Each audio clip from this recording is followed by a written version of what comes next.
menu Rada vlády Slovenskej republiky pre kultúru a kreatívny priemysel. Do tohto menu sa dostaneme, ak na hlavnom tmavomodrom páse klikneme na odkaz Ministerstvo. Potom klikneme na odkaz v ľavom informačnom stĺpci s nadpisom Rada vlády SR pre kultúru a kreatívny priemysel. V ľavom stĺpci sa nám ukáže tučným písmom otvorené menu s nadpisom Rada vlády SR pre kultúru a kreatívny priemysel a odkazy na nové podstránky. Tieto nové podstránky s názvom Zloženie rady, kontakty popíšeme neskôr v ich vlastných menu. Pod tmavomodrým pevným pásom v hlavičke podstránky sa nám ukáže nadpis podstránky Rada vlády Slovenskej republiky pre kultúru a kreatívny priemysel. V pravom širokom stĺpci malým tučným písmom vidíme nadpis Vláda Slovenskej republiky schválila nový štatút Rady vlády Slovenskej republiky pre kultúru a kreatívny priemysel a pod ním nasleduje text. Vláda Slovenskej republiky 27. septembra 2023 schválila uznesením číslo 491/2023 návrh štatútu Rady vlády Slovenskej republiky pre kultúru a kreatívny priemysel. Rada vlády Slovenskej republiky pre kultúru a kreatívny priemysel, ďalej len Rada vlády, ktorá vznikla v roku 2012, je poradným, odborným, koordinačným a iniciatívnym orgánom vlády Slovenskej republiky na riešenie otázok súvisiacich s rozvojom kultúry a kreatívneho priemyslu, podporou tvorby a ochranou kultúrneho dedičstva.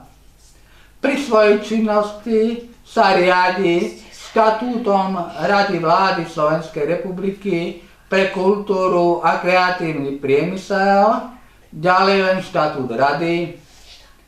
Medzi jej hlavné pôsobnosti v oblasti kultúry, umenia a kreatívneho priemyslu je napríklad zabezpečenie koordinácie rezortných politík a aktivít ústredných orgánov štátnej správy, monitorovanie, prerokovanie a posudzovanie koncepčných a strategických materiálov a úloh z nich vyplývajúcich, či prerokovanie a posudzovanie plnenia opatrení vyplývajúcich zo schválených stratégií a podobne. Členmi Rady vlády sú zástupcovia orgánov štátnej správy, splnomocnenci vlády Slovenskej republiky, zástupcovia orgánov územnej samosprávy a zástupcovia kultúrnej obce, cirkvi a náboženských spoločností. Nový štatút Rady vlády vytvoril členstvo v Rade aj pre odbornú verejnosť kultúrnej obce tak, aby sa mohla čo najviac podieľať na tvorbe politik v kultúre a kreatívnom priemysle. Miesta budú obsadené na základe vyhlásených výziev. Nasleduje medzera a pod ňou ďalší nadpis malým tučným písmom výzvy na spoluprácu a predkladanie písomných návrhov na zástupcov kultúrnej obce a cirkví a náboženských spoločností do Rady vlády Slovenskej republiky pre kultúru a kreatívny priemysel. Ďalej pokračuje bežným písmom text. Ministerka kultúry Silvia Roncová ako predsednička Rady vlády Slovenskej republiky pre kultúru a kreatívny priemysel vyhlásila výzvy na spoluprácu a predkladanie písomných návrhov na zástupcov za oblasť pamäťových a fondových inštitúcií.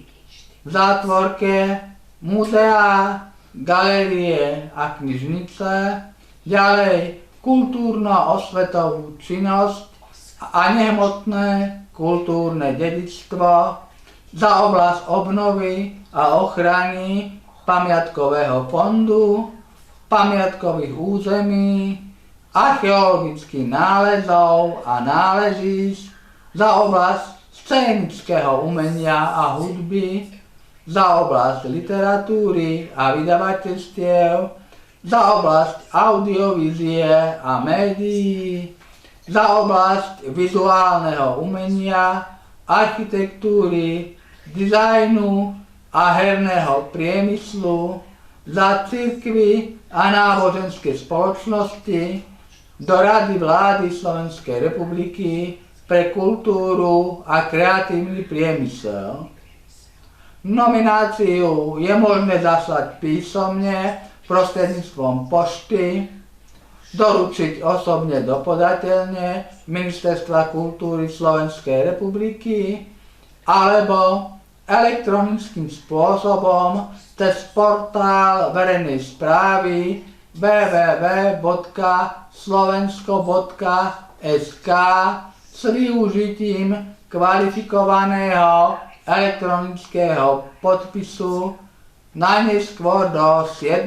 novembra 2023. Termín doručenia nominácie je v prípade zaslania poštou dátum na poštovej pečiatke, v prípade odovzdania v podateľni pečiatka s dátumom podania, v prípade podania elektronickým spôsobom dátum uvedený elektronickej doručenke. Nasledujú odkazy s trčíkmi modrej farby a s malým tučným písmom. Výzvy štatút Rady vlády Slovenskej republiky pre kultúru a kreatívny priemysel. Pod týmto textom je ešte informácia sivým písmom o poslednej aktualizácii. V čase písania tohto menu to bola posledná aktualizácia 9. októbra 2023 lomené MKSR admin. Nasledujú štandardné 3 pásy, biely pohyblivý s nadpisom organizácie ministerstva, potom ďalší biely pohyblivý s nadpisom dôležité odkazy a na konci je bielo-modro-červenou trikolórou oddelený tmavomodrý pevný pás nazývaný tiráž. Naša aktualizácia 25. októbra 2024. Poznámka.